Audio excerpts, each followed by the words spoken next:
Australia, a land of breathtaking beauty and unimaginable danger.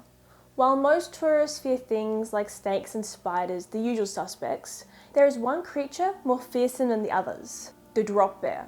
Drop bears are silent, airborne menaces responsible for dozens of attacks on tourists each year. They camouflage perfectly among the eucalyptus branches, making them near impossible to see, even in daylight. They strike with deadly precision, dropping from heights of up to 30 feet onto unsuspecting prey. Unlike their harmless cousin, the koala, which you can find at pretty much every zoo in Australia, drop bears possess muscular hind legs, adapted for sudden, powerful leaps, and their razor-sharp claws allow them to cling tenaciously to their victims. Drop bears are a unique evolutionary marvel. They evolved to have the ability to sense vibrations through the trees into the ground, giving them the perfect insight on when to drop to attack their victims. No other creature that I can think of has that ability. Their bite force rivals that of a saltwater crocodile, which means once you're in their jaws, it's nearly impossible to escape. Survivors of drop bear attacks recount harrowing tales of claw marks, torn clothing, and the unnerving feeling of being watched from above. One lone backpacker from Germany that travelled through the bush in 2019 recounts a terrifying tale of when they encountered a drop bear. "I was just walking through the bush when it happened. Suddenly this weight slammed onto my shoulders, and just like that, I had barely time to scream before it was gone." Seeing as they come from the same family, koalas and drop bears often get mistaken for each other, even though koalas are a little bit smaller, a little bit softer, they got grey and white fur, and they're very cute, while drop bears, on the other hand, are the spawns of Satan with brown fur and little black spots, and they're a bit bigger, and their fur's all spiky and rough. So I honestly don't see the similarities, but some people do. Australian researchers have found skeletal remains of drop bears, which tell us a lot about their body as well as character. Some notable features of drop bears include their powerful forelimbs, adapted for climbing as well as shredding, muscular hind legs essential for aerial attacks as well as leaping, bone-crushing jaws, which pretty much does what it says, as they go through bone, very sharp teeth. Wildlife entomologists have done drawings depicting their dense bone structure, designed to withstand force of impact, and their uniquely retractable claws, ideal for maximising carnage and attacks and taking down their prey quickly. Now, if you're not Australian, you're probably wondering, how do I survive a drop bear attack? Well, thankfully, Australia has encounter experts that have given some pretty good advice on how to survive these. The first piece of advice is to apply Vegemite to behind the ears as well as on the neck, as the smell deters them. This is actually why Vegemite was invented in the 1920s, and then we ended up discovering that it tastes really good, and now it has multiple purposes. But the initial reason we made Vegemite was to deter drop bears. And yes, I know my Vegemite says nachos. I don't know why either. Apparently you put Vegemite in nachos now. The next piece of advice they give you is to speak with an Australian accent. 97% of all drop bear attacks in the last 100 years have been on tourists, and the few that have been on Australians has been because they were with people who spoke in a different accent. I recommend putting on an Australian accent. The more Australian the better. Maybe aim for like a Northern Territory or Northern Western Australia accent, as that's really thick and definitely will repel drop bears. I feel like the Melbourne accent, which is what I have, is a bit too posh, and sometimes drop bears do give you the side eye. So maybe go for like a more rugged and true Australian accent. The next key piece of advice is to wear a wide brim hat with forks all over it, as the shine and the glint of the forks distracts the drop bears and make it worse for them to drop down, as the shine gets in their eyes. The reflective glint of the forks confuse their targeting. The last piece of advice is to always stay calm and move cautiously in a group if you're in drop bear territory. Especially don't walk at dusk, as that is when... Alright, let's be honest. Drop bears are a myth. They are Australia's most brilliant cultural prank. These leopard-sized marsupials are not lurking above, waiting to drop down and attack you at any given moment if you step foot in Australia. But their legend has fooled countless tourists worldwide. And trust me, locals love nothing more than telling tall tales about our dangerous and wonderful country in the hopes of scaring some tourists. The story of the drop bear started around flickering campfires in the Australian bush. Rural families would warn their kids about tales of beasts living in the trees, waiting to snatch up little children, just so their kids wouldn't wander off too far while they were organising dinner or having a beer. Though the origins do remain murky, the legend did become more widespread in the 1920s and 1930s, with fictional stories popping up in newspapers about dangerous koalas attacking humans.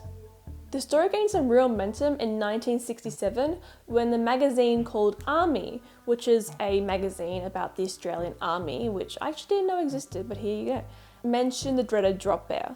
It also featured in the 1976 magazine Navy, which is like the Army magazine but for the Navy, which I'm sure you can guess, which article featured both drop bears as well as hoop snakes and how they attack on Australian bases. Around this time, where the famous Australian comedian Paul Hogan gave the drop bear story the boost it really needed to send it to a widespread audience. His TV show that took place in the 1970s and 80s featured a very memorable and funny sketch of koalas dropping from the sky and attacking him in the Australian bush. In the story, he was parodying Indiana Jones and he was travelling through the Valley of Goannas until killer koalas dropped from the trees and started to attack him as well as his female counterpart. This skit's impact on Australian popular culture was huge, although these aggressive little marsupials weren't called drop bears exactly. The legend only grew stronger when US and UK soldiers came to the Australian bush to train. The Australian troops would seriously warn their counterparts about drop bears instead of actual real dangerous threats like sharks, snakes, spiders, stonefish, conefish, cassowaries, and magpies. Instead, they'll just warn them about drop bears. Like, there were serious actual threats in the Australian bush and they were like, you know what, I could warn them about deadly snakes and box jellyfishes, but instead I'm going to warn them about a falling marsupial. Anywho, the military connection made the story travel much more worldwide, and helping it become a treasured piece of Australian folklore. After this, the drop bears went mainstream. The Australian Museum gave this fictional creature some scientific backing. They named it Thalassus plumatus, and they described it as a leopard-sized beast that weighed 120 kilograms and stretched 130 centimeters long. Drop bears have become one of Australia's favourite ways to welcome new tourists to our country, as well as our sense of humour. A really memorable prank happened in 2020 when a Scottish journalist was convinced to put on full body armour. I'm talking goggles, I'm talking helmet, I'm talking gloves. She looked like she was a member of a SWAT team just to hold what turned out to be a regular koala from a zoo, which I cannot imagine what the koala was thinking. Like, why the hell is this lady all of a sudden wearing full SWAT gear? Normally I'm held by people in shorts and a tank top, but this lady in full SWAT gear is trying to hold me and is holding me like I'm a dangerous weapon. I am just a koala. The whole ordeal went completely viral and really showed how even experienced and intelligent journalists could fall for the Australian drop bear prank. But it's understandable why she may have believed it. The drop bear legend actually might have more truth to it than we first imagined. Scientists have found evidence in the form of bones and paintings of Australian predators that once used to hunt in the treetops. This makes our favourite tourist tale surprisingly accurate. Thalassocarnifex, also known as the marsupial lion, was a fearsome creature that lived on Australian soil around 40,000 years ago. They actually shared more of the DNA with wombats than they did with any other big cat, but that didn't make them any less of an impressive predator. It had a stronger bite force than a lion or a tiger or any other mammal. That is insane. Scientists have found claw marks in the Western Australia tight entrance cave. They gave us great insight into how these creatures hunted. The scratch marks indicate that the thalassoc excelled in climbing and excelled in jumping, and it probably ambushed its prey from above. This hunting style does sound kind of familiar, doesn't it? Scientists have also found the Nimbodon, which doesn't sound like a real name, but it is, which was another Australian tree-dwelling predator from around 15 million years ago. These koalas on steroids weighed around 70 kilograms and had absolutely massive claws. And they did also have a slightly embarrassing trait of sometimes losing their balance or losing their grip and falling on animals below them, which I think is a rather embarrassing way to either kill or be killed. The sort of thing I love about this is it gives a connection to ancient Australia. First Nation Australians may have actually told similar stories to their families for generations about tree-dwelling beasts that would land on them from above. Aboriginal rock art in Western Australia depicts a large beast-like animal attacking humans from above. Modern-day drop bears may be fictional, but their prehistoric counterparts are very real and very terrifying.